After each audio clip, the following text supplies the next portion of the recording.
si on parlait de malware craftsmanship? Alors moi j'ai vu ce sujet dans la programmation, je me suis dit mais incroyable, incroyable, trop bien. Les malwares, on ne sait jamais trop comment ça fonctionne, pourquoi ça fonctionne, comment ils font pour ne pas être détectés. Et c'est tout l'objet de ce talk de Sonia et Naila. Sous vos applaudissements s'il vous plaît.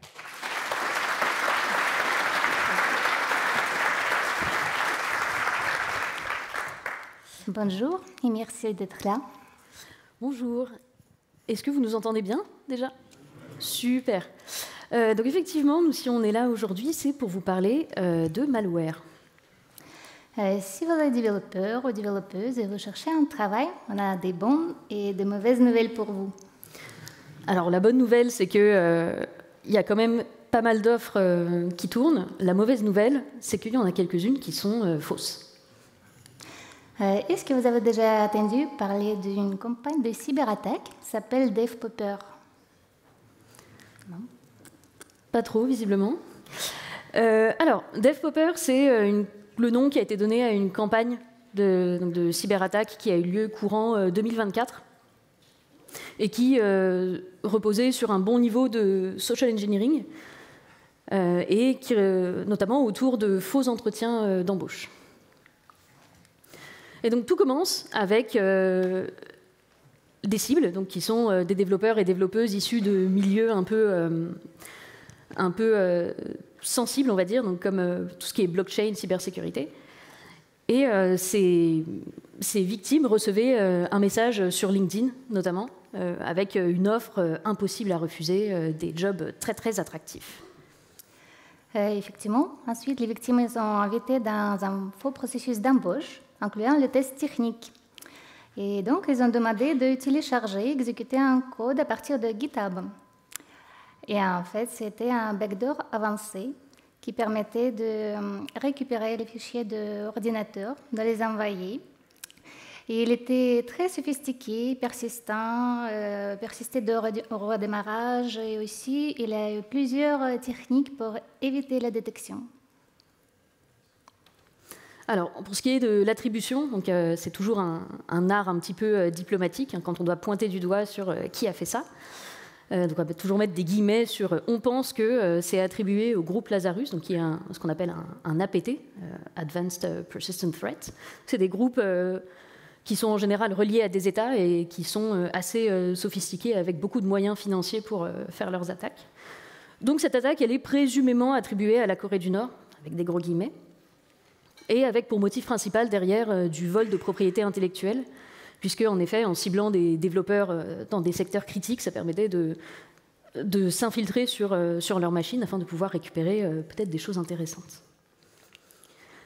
Mais dans l'histoire de malware et de développement de virus informatiques, tous ne sont pas créés dans ce but et tous ne sont pas créés par des APT, comme le groupe Lazarus. Effectivement, il y a plusieurs exemples. Par exemple, l'un des premiers virus qui est sorti en 2000, le virus I Love You, qui a fait énormément de dégâts. Il a infecté des dizaines de milliers d'ordinateurs et fait de plus de dizaines de milliards de dollars de dommages. Et son auteur, c'était Onel de Guzman. À l'époque, il était étudiant aux Philippines et son but, c'était simplement surfer gratuitement sur Internet. Quelques années plus tard, on a eu également l'apparition d'un ver qu'on pourrait qualifier de bienveillant, qui s'appelait Velcia, et qui était là, et qui partait d'une bonne intention, en fait, qui était de dire, à cette même époque, il y avait un autre ver malveillant qui circulait sur les machines, et celui-ci venait, donc Velcia, venait sur les machines infectées, pour retirer le virus et patcher les machines pour retirer la faille de sécurité. Donc ça partait d'une bonne intention, mais ça a causé un gros problème qui a été beaucoup de surcharge de trafic réseau. Et ça a pas mal embêté les sysadmins à l'époque au travers de cette action. Un autre exemple, c'est le ver Stuxnet, qui a été découvert en 2010. Il a été développé par NSA en collaboration de l'unité israélienne 8200 pour s'attaquer aux centrifugeuses iraniennes d'enrichissement uranium. Ce VR, il a commencé son développement sous la présidence de George Bush et continué sous la présidence de Barack Obama. Autant de dire que c'était vraiment très long le développement. Et le but, c'était d'être déployé sur un complexe isolé. Sauf qu'à cause d'erreurs humaines, il est sorti et a infecté plus que 45 000 ordinateurs. Et enfin, on voulait aussi vous parler d'un virus qui s'appelle NotPetya, donc, qui est sorti en 2017. 2017, c'était l'époque des rançongiciels, des ransomware, c'était l'époque de WannaCry, c'était l'époque de Petya. Et du coup, NotPetya a été nommé en référence à ça. Donc c'est un logiciel qui prétend en quelque sorte être un ransomware, donc qui va chiffrer des fichiers. Et le seul problème, c'est qu'en fait, contrairement à un ransomware, il ne permet pas de récupérer la clé de chiffrement en échange d'une rançon. Donc les chercheurs en sécurité l'ont plus qualifié comme étant un wiper, donc c'est-à-dire un logiciel qui est purement là pour détruire les systèmes sur lesquels il s'introduit. Et donc pareil, des dommages assez conséquents liés à cette attaque. Il y a plusieurs d'autres exemples. Et d'ailleurs, fun fact, l'auteur de virus I Love You, Manuel de Guzman, il n'a jamais été inculpé, car à l'époque, les lois de son pays ne prévoient pas ce type de délit. Contrairement en France. En France, depuis 5 janvier 1988, c'est interdit d'écrire des virus, sous la peine d'emprisonnement allant de 3 à 7 ans de prison, les amendes allant jusqu'à 300 000 € et d'autres sanctions comme la perte de droits civiques. Et donc cette loi, la loi Godefrein, elle condamne différentes infractions relatives à ce qu'on appelle des systèmes de traitement automatisé de données, les STAD.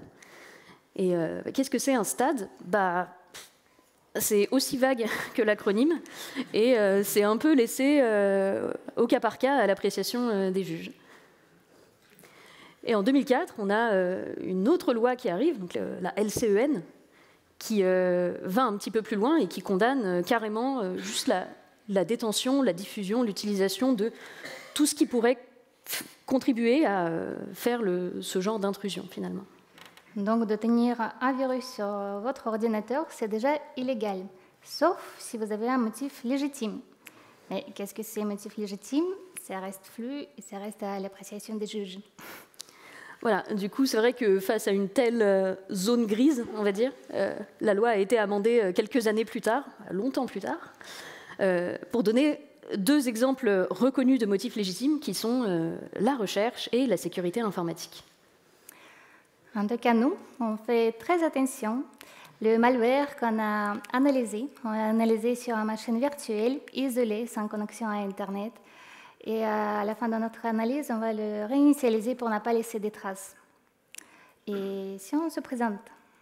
Oui. Alors, moi je m'appelle Sonia, à l'origine je suis développeuse back-end, mais ça fait des années que je suis passionnée par un domaine qu'on appelle l'investigation numérique, qui en gros regroupe plein de disciplines autour de analyser des incidents de sécurité. Et depuis un peu plus d'1 an, je fais des analyses de malware sur mon temps libre le dimanche. Que le dimanche. Et moi, c'est Neila Bogrova. Je suis développeuse back-end à SDI depuis 2016. Et ça fait aussi plusieurs années que je m'intéresse à la cybersécurité. Et ce qui me passionne le plus, c'est les histoires de virus et leurs spécificités. Avec Sonia, on s'est rencontrés il y a 2 ans lors d'une conférence Who Run the Tech. Et vu nos intérêts communs en cybersécurité et en glace au chocolat, on a décidé d'aller à la recherche d'informations sur malware craftsmanship ensemble. Mais qu'est-ce que c'est malware craftsmanship ? Les logiciels malveillants, ce sont les logiciels comme nous, on crée nous aussi. Et d'ailleurs, personne qui utilise ce terme. Après tout, l'artisanat de logiciels malveillants, ça reste artisanat de logiciels. Donc est-ce qu'on a choisi d'appeler cette conférence comme ça juste pour vous attirer, parce que vous pensiez entendre parler de Softwarecraft ? Un peu, mais en fait, il va y avoir quand même quelque chose de très différent entre développer des malwares et développer une application classique. Et ça va être la recherche de la discrétion dans la conduite des opérations. Et c'est cette partie-là, justement, comment échapper au système de détection. C'est sur cette partie-là qu'on va se concentrer aujourd'hui. On va commencer par voir les matrices Mitra-Attack. Est-ce que vous avez déjà entendu parler de ça? C'est une base de connaissances. Ça signifie Adversarial Tactics, Techniques and Common Knowledge. Common knowledge, c'est ça. C'est-à-dire ces tactiques, techniques et procédures utilisées lors d'une cyberattaque. Donc c'est une bande de connaissances exhaustive qui est faite par Mitra Corporation. Alors, on ne voit pas beaucoup sur cette image, mais en gros, on a déjà 14 colonnes qui représentent en fait 14 tactiques listées par la matrice. Et Defense Evasion, donc échapper à la détection, c'est l'une de ces 14 tactiques. Donc les tactiques, c'est quoi? C'est ce qu'on va appeler le pourquoi, en fait, l'objectif recherché par des attaquants. Donc, échapper à la détection, c'est un des 14 objectifs parmi, je ne sais pas moi, le vol de données ou des choses comme ça. Et donc, on a plusieurs façons de faire ça. Et ça, c'est ce qui va être détaillé par les techniques. Les techniques, c'est le comment on fait l'objectif qu'on cherche à atteindre. Et donc, par exemple, ici, obfuscated files or information, donc l'obfuscation de fichiers ou d'informations, c'est une des 44 façons listées d'échapper à la détection. Et parmi ces techniques, on peut avoir même des sous-techniques. Donc, par exemple, command obfuscation, donc de l'obfuscation de commande, c'est une des 14 façons répertoriées de faire de l'obfuscation. Effectivement, l'obfuscation, c'est une des techniques utilisées le plus souvent. Et elle contient d'autres sous-techniques comme stégonographie. C'est une technique qui permet de cacher l'information dans les images, vidéos, audio, par exemple dans l'image utilisant des pixels valeur RGB. Une autre technique, c'est l'obfuscation des variables, non variables, des fonctions, ajout de code très complexe et inutilisé, ou polymorphisme. Donc chaque fois qu'un virus se reproduit, il change un petit peu sa version, donc sa signature. Et comme ça, antivirus, c'est compliqué pour lui de retrouver chaque fois la nouvelle version dans la nouvelle signature de ce virus. Regardons maintenant les tactiques techniques et procédures utilisées par le virus DevPopper. L'équipe Securonix a fait un super travail en analysant une attaque complète. À la fin de notre présentation, on va vous donner 2 liens pour analyse complète. N'hésitez pas à voir, c'est super intéressant. Et comme on a dit, ça repose sur un bon niveau de social engineering. Effectivement, on se met à la place de nos victimes, donc des potentiels candidats, candidates pour un nouveau job, qui se retrouvent dans une situation stressante qui est le redouté test technique. Et donc vient le moment de télécharger le projet sur lequel vous allez travailler. Et donc, il se trouve que c'est un projet NPM, donc vous lancez le NPM Start, et c'est là que la magie opère. Et donc c'est là ce qu'on voit à l'écran, c'est une capture d'écran d'un site qui s'appelle VirusTotal, qui permet d'uploader des fichiers pour les analyser et voir s'il y a un comportement suspect qui est détecté. Ça, c'est une capture d'écran qui a été prise à l'époque où la campagne a débuté. Et c'est un fichier JavaScript, un des fichiers JavaScript du projet qui a été uploadé. Et on voit qu'à l'époque, il a été assez peu détecté par les antivirus, puisqu'il y en a 3 sur 64 qui ont flagué ce fichier comme étant potentiellement dangereux. Par contre, si on regarde ce fichier JavaScript plus précisément, on voit le code bien caché tout en bas à droite de la page. Et donc, c'est ce code caché qui va nous intéresser. Si on va le mettre sur dans un fichier, ça nous donne ça. Voilà. Pas grand-chose à dire là-dessus, à part qu'on n'y comprend rien, et c'est normal, c'est le but. Qu'est-ce qu'on peut y voir? On voit qu'on a des noms de variables et des noms de fonctions qui ont été modifiés pour remplacer par des lettres, un peu comme le processus de minification. Voilà, on comprend pas trop. Du coup, on ne comprend pas trop à quoi ça servait. Et on voit énormément de chaînes de caractères qui sont encodées en base 64. Donc ce n'est pas du chiffrement, ce n'est pas hyper secret, on peut voir à quoi ça correspond. Mais ça va nous demander une étape supplémentaire. Et c'est vrai que juste regarder ce fichier-là, on ne sait pas trop ce qu'il fait exactement. Keep Security, ils ont retrouvé l'adresse de C2. C2, c'est un Command and Control Server. Donc, c'est un serveur à distance qui permet de maintenir le contrôle, le lien avec la machine infectée, d'envoyer les commandes à distance et de rester discrète. Voilà, donc ce qu'on voit ici, c'est en fait des commandes qui sont exécutées par le premier script qu'on a vu. Et parmi ces commandes, donc on voit qu'il y en a une qui va contacter un serveur distant pour récupérer un fichier. Ensuite, on a aussi des commandes qui vont dézipper une archive, donc probablement qui aura été récupérée sur le serveur distant. Et ensuite, à partir des fichiers présents dans cette archive, en prendre un qui s'appelle .npl et l'exécuter avec Python. Et en fait, .npl, ce n'est pas Natural Parallel Language comme on peut penser, c'est un script Python. Et donc c'est ce script-là qui n'a pas l'air de faire grand-chose. Concrètement, comment ça se passe? En fait, on a ici une très grande chaîne de caractères donc, qui déborde, de la capture écran. Cette chaîne est encodée en base 64. Et du coup, elle va être séparée en deux. On va avoir les 8 premiers caractères qui vont servir de clé et tout le reste qui va servir de données et qui est tout d'abord décodé pour retrouver les octets d'origine, donc plus avoir la base 64. Et ensuite, on se retrouve à faire une opération de XOR, donc un OU exclusif, octet par octet, entre les octets de la clé et les octets de la donnée. Et en fait, ça va donner une chaîne de caractères qui va être un énorme script Python qui va être exécuté à la ligne 7 avec exec, une espèce de gros eval de cette chaîne de caractères comme étant du Python. Et c'est la suite.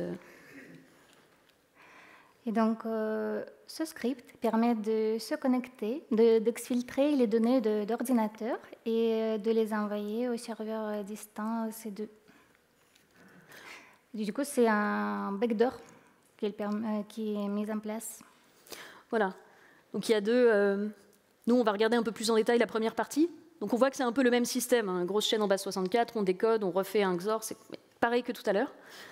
Et donc, si on regarde ici une version du coup décodée et XORée entre guillemets de la chaîne de caractères, on trouve du code Python qui va permettre, par exemple, de récupérer l'adresse IP de la machine de la victime, permettre de récupérer des informations sur le système, sur l'OS, la version de l'OS, le username, tout ça. Donc ça va être des fonctions qui vont être appelées. Et toutes ces infos seront ensuite envoyées au serveur distant.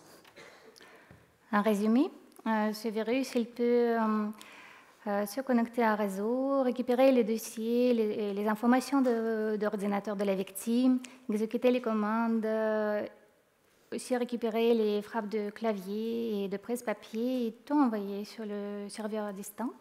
Mais comme tout projet informatique, DevPopper a mis en place des nouvelles features. Et donc il est revenu toujours plus fort avec une V2.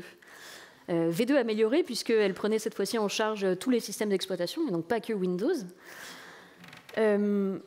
Toujours plus d'obfuscation, possibilité d'aller récupérer des mots de passe et des identifiants dans les navigateurs. Et notamment, on vous parlait aussi de mise en place d'une connexion à distance entre la machine de l'attaquant et la machine de la victime. Avant, c'était fait par un protocole un petit peu custom, du code développé par les attaquants en eux-mêmes.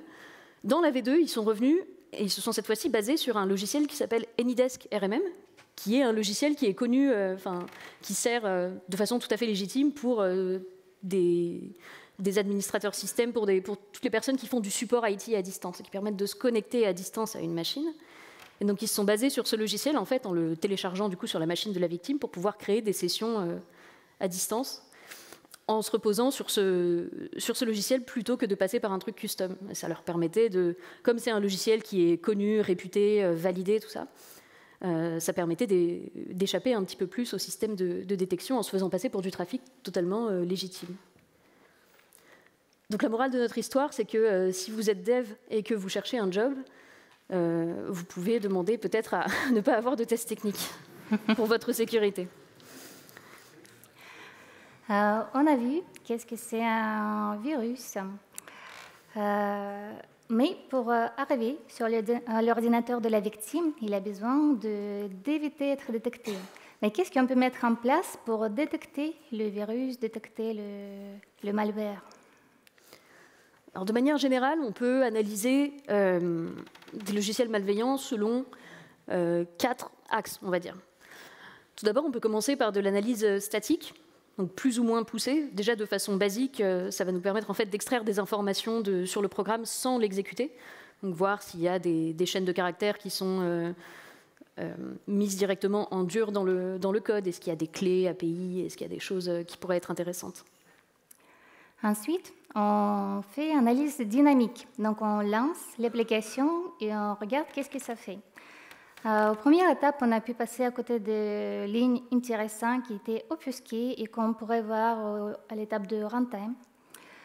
Et on voit aussi comment ça interagit avec le hôte, donc quels processus sont créés, quels fichiers sont créés, et aussi avec l'extérieur, les appels de réseau.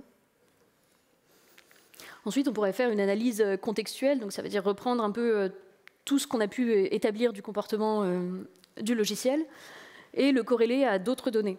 Par exemple, si on a remarqué que le logiciel faisait une requête HTTP vers un serveur distant, en soi, ce n'est pas quelque chose de suspect. Enfin, ça arrive dans beaucoup d'applications de devoir faire des requêtes vers des serveurs distants. Par contre, si l'adresse IP du serveur en question est listée dans des adresses connues de services malveillants, là, ça peut être considéré comme du coup un comportement suspect. Et on va finir par analyse forensique, donc voir les traces de virus dans les logs, sur le disque, dans la mémoire. L'objectif de tout ça, ça va être de récolter ce qu'on appelle des indicateurs de compromission, ou IOC pour aller plus vite.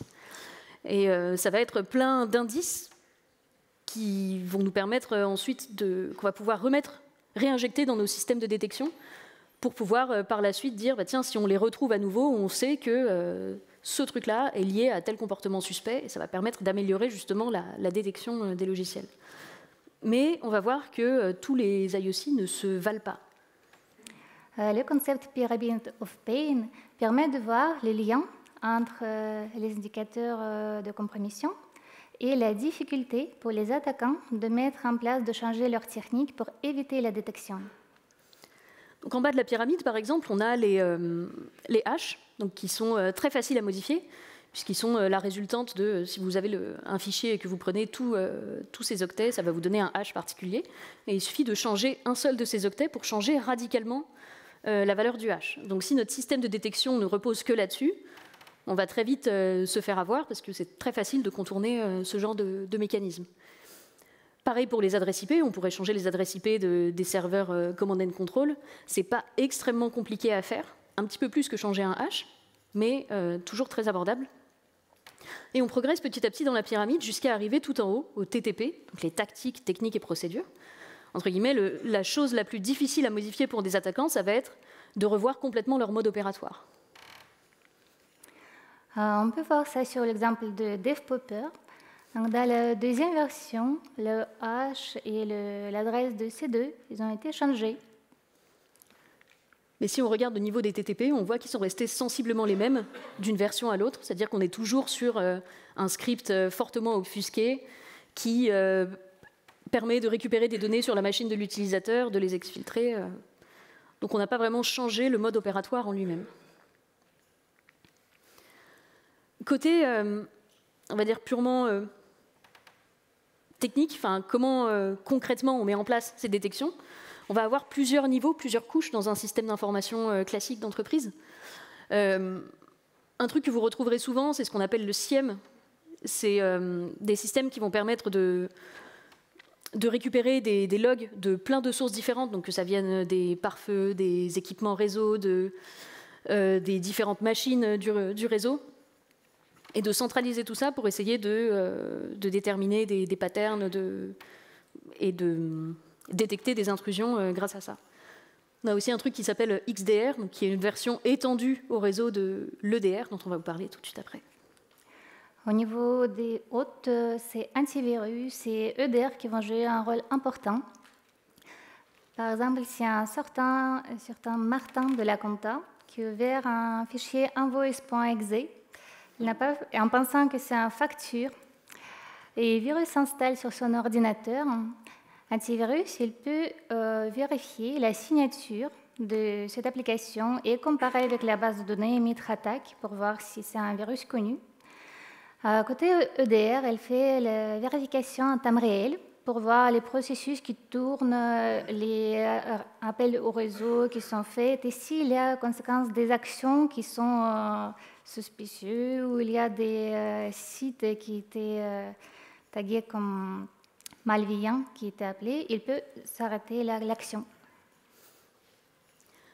Et donc, mettons que le virus a réussi à s'introduire dans le réseau. Il peut avoir envie peut-être de contacter le monde extérieur, enfin de contacter son serveur distant, voire se propager sur les autres du système. Et donc c'est là qu'on a aussi des protections au niveau du trafic réseau. Donc de deux types, en général, on va avoir ce qu'on appelle des IDS et des IPS. Donc, les IDS qui vont juste faire de la détection, de dire bah, tiens, j'ai détecté un trafic suspect vers telle adresse, par exemple. Et des mécanismes aussi de prévention qui vont dire j'ai détecté et je prends la décision de couper ce trafic-là. Donc ils vont avoir un rôle beaucoup plus proactif dans la gestion de la menace en elle-même. On a vu qu'est-ce que peut être un virus et qu'est-ce qu'on peut mettre en place pour le détecter. Allons voir maintenant les techniques que les cyberattaquants peuvent mettre en place pour éviter la détection. On a déjà parlé d'obfuscation, et là, on va vous présenter nos techniques préférées. Alors, un premier truc qui peut être fait, ça va être de faire une analyse préalable de l'environnement sur lequel le virus a atterri. Par exemple, regarder est-ce qu'il est dans une machine virtuelle. Quelle est la langue du clavier? Est-ce que le clavier est en anglais? Est-ce que le clavier est en russe? Ça peut décider de est-ce qu'on s'active ou pas, en fait. Est-ce que le virus va se déclencher ou pas? Aussi, le fait de lancer le virus beaucoup plus tard que le lancement du programme, ça permet de rester en offensif le temps d'analyse. Parce que plusieurs sandbox, à l'analyse automatique de sandbox, ils sont limités dans le temps. Et donc, le fait d'être lancé plus tard, le temps d'analyse, le virus il reste inactif, donc en offensif. Un autre truc qui est souvent présent, ça va être tout simplement essayer de détruire les preuves du passage du virus. Donc ça peut être détruire des fichiers, tout simplement les fichiers qui le composent, des fichiers temporaires qu'il aurait pu utiliser. Si on est dans des instances virtuelles dans le cloud, essayer de détruire l'instance sur laquelle il est. Essayer de détruire les fichiers de log qui auraient pu garder une trace de son passage. Tout ça, ça peut ensuite poser problème quand on arrivera à l'analyse forensique, parce qu'on aura moins d'éléments.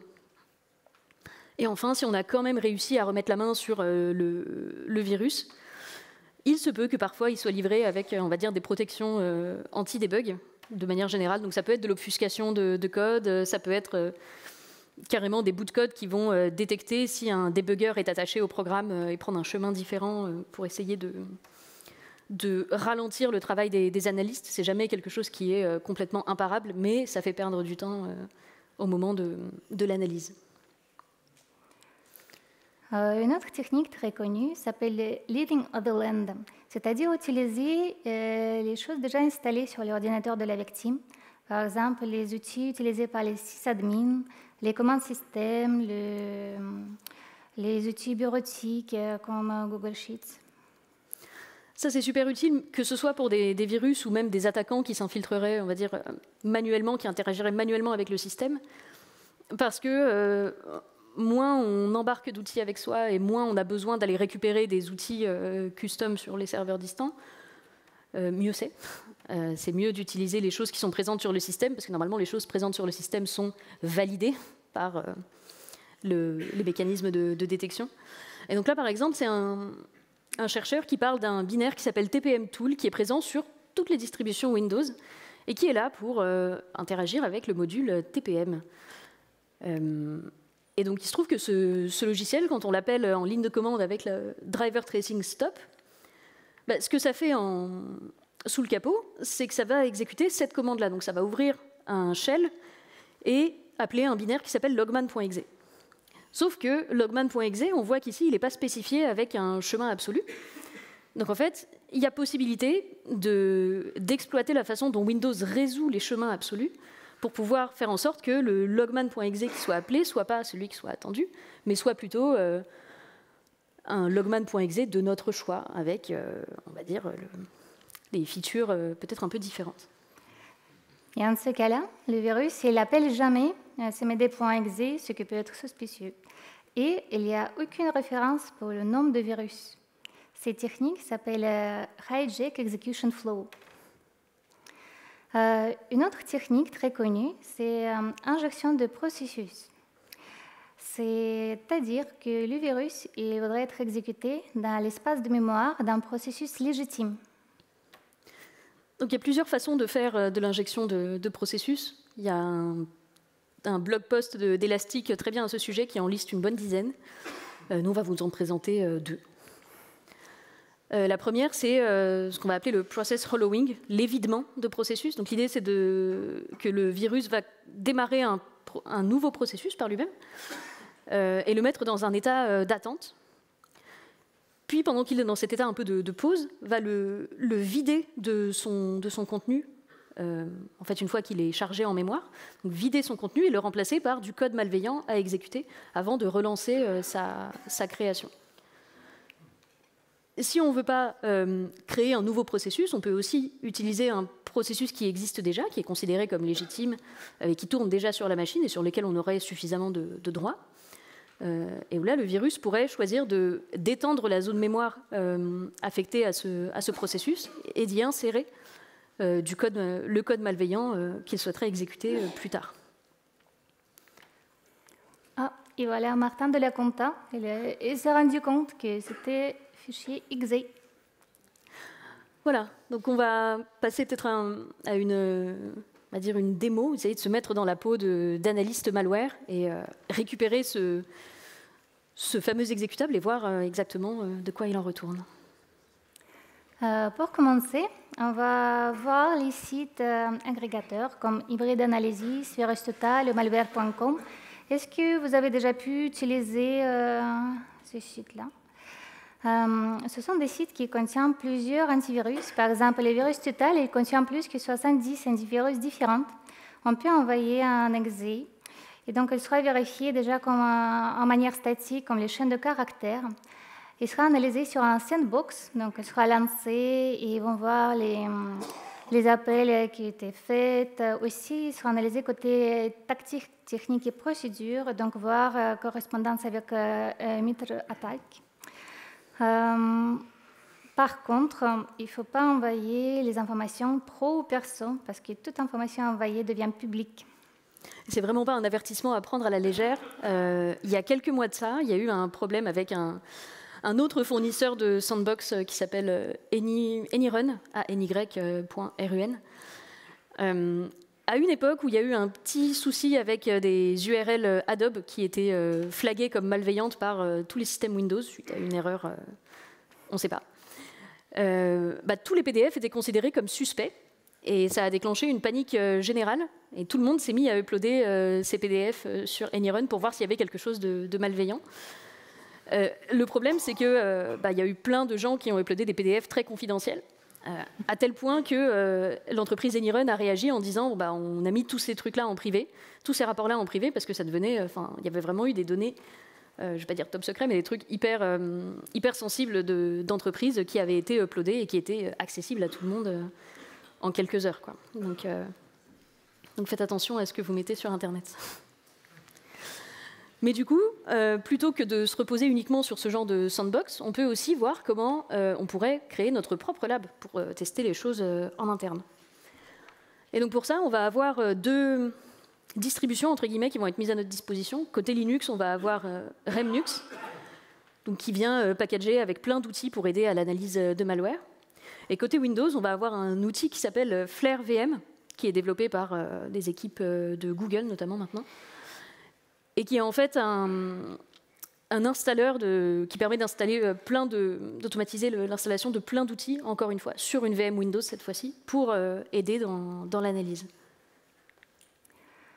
Plusieurs virus, quand ils s'installent sur les machines, ils vérifient d'abord la connexion au réseau, parce que s'il n'y a pas de connexion, il y a grande chance que c'est un sandbox. Et pour ça, on peut mettre en place la deuxième VM pour jouer le rôle d'Internet, parce qu'on ne peut pas faire la connexion avec Internet. Voilà, donc ça va nous permettre de simuler une fausse connexion Internet pour contourner peut-être certains checks que pourrait faire le malware avant de s'exécuter. Maintenant, ce setup, il a une limite, c'est que s'il y avait des éléments supplémentaires à récupérer sur le serveur distant, on ne les aura pas. Il y a d'autres configurations possibles pour quand même essayer de se protéger et d'aller taper directement les bons serveurs. Moi, j'en suis pas à ce stade.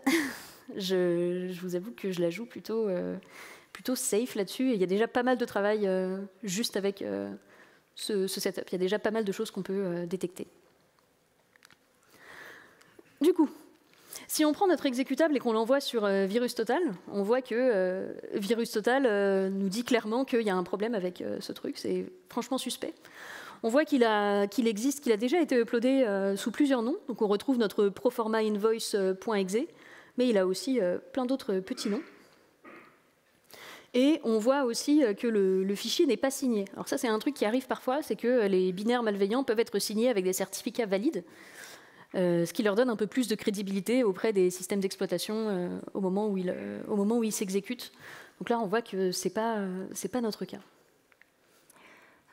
Ici, on a un peu plus d'informations intéressantes. Par exemple, deux sandbox, ils ont trouvé que c'est un virus malware spreader et stealer, c'est-à-dire il se propage et il vole l'information. Sur le graphe, on peut voir qu'en rose, c'est récupération des informations de le système d'ordinateur. En bleu clair, c'est système évasion de la détection. En violet, c'est accès à distance. Et en bleu foncé, c'est anti-debugging. Donc si on continue côté TTP, on voit qu'il en liste plusieurs. Nous, dans notre analyse, on va essayer de se concentrer sur deux d'entre eux. Donc déjà la partie Defense Evasion, qui nous intéresse beaucoup, et qui nous parle de Reflective Code Loading, de comment le logiciel apparemment s'injecte lui-même du code à l'intérieur de son code. Et on en a un autre qui a l'air assez intéressant, qui s'appelle Input Capture.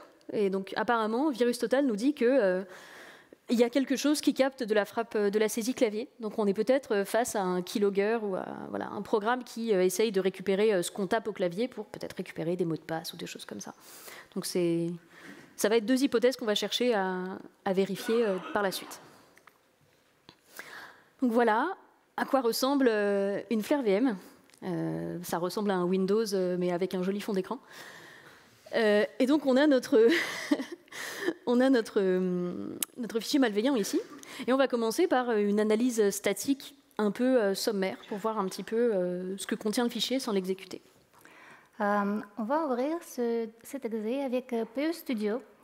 C'est un logiciel qui permet d'analyser en manière statique, donc voir les lignes de code, voir le type de programme, de voir s'il y a des imports qui peuvent être malveillants aussi. Ici, on voit la fonction RAM et System Windows Forms, c'est-à-dire qu'on peut atteindre une interface web, une interface graphique. Et aussi, on voit la fenêtre .NET, c'est-à-dire que c'est un virus qui est écrit en C#. En C#, quand on compile le code, on reçoit un intermediate language et ensuite, il sera amené à code machine pour différentes architectures données. Et donc ici, on voit EL only, true, Et à partir de Intermediate Language, on peut retrouver le code d'origine. Pas 100% fiable, mais on peut le retrouver.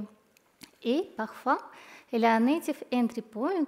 Ici, c'est à false, heureusement, parce que on peut amener le code à Intermediate Language, mais on peut aussi l'amener directement à code machine. Et en ce cas-là, on ne peut pas retrouver le code d'origine. Et c'est aussi une bonne manière de cacher le code malveillant. Donc, dans notre cas, on a la chance, on peut retrouver le code d'origine à peu près fiable. On voit aussi le nom de programme, calculadora TP. Donc, c'est un namespace. Et ça peut être intéressant pour plus tard. Voilà, donc on a déjà quelques indices sur notre programme. On va pouvoir ensuite l'exécuter et puis voir un peu à quoi ça ressemble en fait, ce qu'il fait. Donc pour ça, on va pouvoir utiliser deux outils qui ne sont pas forcément propres à l'analyse de malware, mais qui sont très utiles dans notre cas, qui s'appellent Process Explorer et Process Monitor. On ne voit rien sur cette capture d'écran, c'est normal. C'est juste pour montrer un petit peu à quoi ça peut ressembler. Donc on a Process Explorer qui va nous donner des infos sur les processus qui sont créés, est-ce qu'ils créent des processus enfants, leur cycle de vie de manière générale. Et à droite, on a Process Monitor avec plein d'infos qui va vraiment nous détailler pas à pas ce que fait le virus. Donc, est-ce qu'il a créé des fichiers? Est-ce qu'il a fait établi une connexion Internet? Est-ce qu'il a été regarder des choses dans le registre Windows? Est-ce qu'il a été modifié des choses dans le registre Windows? Etc. etc. Donc, si on regarde Process Explorer, on voit donc, on a lancé notre exécutable. On voit qu'il a un PID de 6220. Et on voit que ce processus crée un processus enfant, 5840, avant de s'arrêter. Donc le processus parent meurt, visiblement, et ne reste plus que le processus enfant, qui tourne et qui finit par s'éteindre lui aussi à un moment. Ça, pour le moment, on ne sait pas trop quoi en dire, à part que c'est peut-être le symptôme d'une injection de processus. On crée un processus enfant, on lui injecte du code dedans, et puis le parent disparaît et ne laisse plus que le processus enfant tourner. Côté Process Monitor, il se passe énormément de choses. Si on n'avait que quelques petites choses à retenir, c'est que le processus parent, à 6220, il termine correctement. Visiblement, il sort avec un code 0, il a l'air de dire qu'il n'y a pas trop de problème. Et le processus enfant, il finit aussi par se terminer, donc ça, on l'avait bien vu. Mais avant ça, il crée un processus qui va appeler wherefault.exe. Alors ça, c'est normalement un utilitaire Windows qui est appelé en fait en cas de crash qui est mal géré par une application. Donc maintenant, la question, c'est est-ce que c'est un vrai crash? Est-ce qu'il y a vraiment eu un problème? Ou est-ce qu'en fait, il n'y a pas de problème, on veut nous faire croire qu'il y a un problème? Pour le moment, on ne sait pas trop. Mais voilà, on récolte un peu des indices à droite à gauche. Ensuite, on va voir le code avec DNStudio. Donc, on va retrouver le code pas à 100% d'origine, mais quand même qui ressemble à quelque chose. Donc, ici, on voit notre fonction run qu'on a vue précédemment et la forme qui sera créée. Et ici, on a déjà plus d'informations intéressantes. Donc, il y a une variable PWP qui, pour le moment, il n'est pas initialisée. Il y a une liste de 3 strings et toutes ces deux choses, ils ont utilisé pour créer une instance. Et il y a aussi Initialize Component Function qui peut être intéressant à voir. Effectivement, parce que quand on regarde dans d'autres parties du code, le 10.pwp, à la base, il est égal à nul. Donc en fait, on ne sait pas trop ce qu'il vaut. Il est probablement initialisé dans Initialize Component. Et donc on arrive dans Initialize Component et on voit ce qui ressemble à la création d'une interface graphique avec des noms de variables qui ressemblent à de l'espagnol. Donc voilà, on a le suma, resta, tout ça, 8, 9 et machin. Donc ça ressemble à des boutons de calculatrice avec des chiffres et des opérateurs. Et d'un coup, un peu placardé au milieu de tout ça, on a quelques lignes de code en anglais qui n'ont pas du tout l'air de faire de la création de boutons de calculette. Et ça, c'est un peu suspect. Donc on va regarder un peu en détail ce que ça fait. La première chose, c'est que ça va récupérer un objet, une ressource de l'application, donc une image qui s'appelle XD. Et XD, c'est ça. Et donc ça, c'est un peu suspect. Donc cette image-là, elle est récupérée, on en extrait les valeurs de pixels qu'on stocke dans un tableau qui s'appelle list. Et ce list, en fait, donc toute cette liste d'octets est chargée dans l'application sous la forme de ce qu'on appelle une assembly. Donc c'est une espèce de bibliothèque de code donc qui est chargée à la volée dans le programme et qui va permettre au virus d'exposer des nouveaux types et donc notamment un type qui sera affecté à 10.pwp. Et en fait, un truc qui est bien avec DNSPY, c'est qu'on va pouvoir l'utiliser en mode debug, donc pouvoir faire de l'analyse dynamique. Et si je mets un point d'arrêt au niveau du moment où l'assembly est chargée, donc là, elle n'est pas encore chargée. On voit ici toutes les DLL, toutes les assemblées, en gros, qui sont déjà chargées. Et ce qu'on peut voir, c'est qu'il n'y en a aucune qui... elles viennent toutes du disque, en fait. On le voit parce qu'elles sont toutes avec la colonne in-memory à no. Donc elles ont toutes été chargées depuis le disque. Et une fois qu'on passe à l'étape suivante, on voit qu'on a une nouvelle ligne qui s'est créée avec une nouvelle DLL qui s'appelle TL et qui, elle, est bien chargée en mémoire. Donc c'est la nouvelle assembly qui a été extraite de notre image.